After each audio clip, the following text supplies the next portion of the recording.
a lot of things went right on Earth to have yielded complex life, absolutely. The number of factors that have been postulated has grown. Currently, the typical number you would see is, in a typical list, would have something like 20.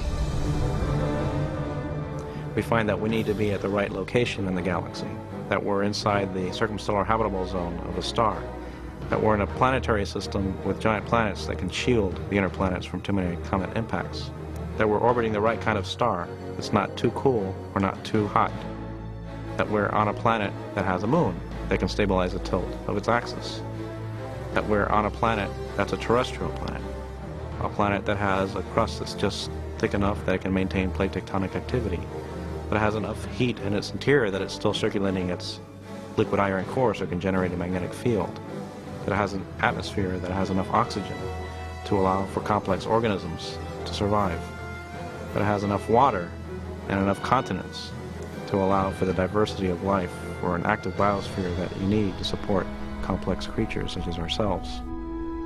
All these factors have to be met at one place and time in the galaxy if you're going to have a planet as habitable as the Earth, which you need for complex and even technological life.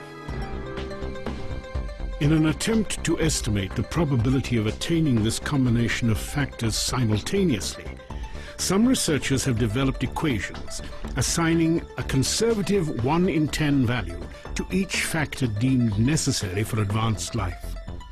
If every element has to be there at the same time, you have to multiply the probabilities, and that's what makes the probability at the end so small. You've got 10% of this and 10% of that, and these things rapidly multiply to exceedingly small numbers. The numbers on the order of 10 to minus 15, which is 1/1000th of 1 trillion.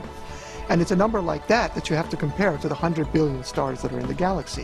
100 billion is a very large number, but 1,000th of a trillionth is much, much smaller. On their face value, these probabilities are speaking. What they're telling us is this can't happen, or this is very unlikely to happen in the galaxy.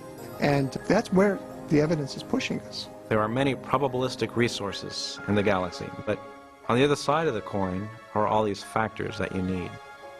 You have to get just right in order to have just one habitable planet like the Earth. And that leads me to conclude that yes, we're rare in the galaxy.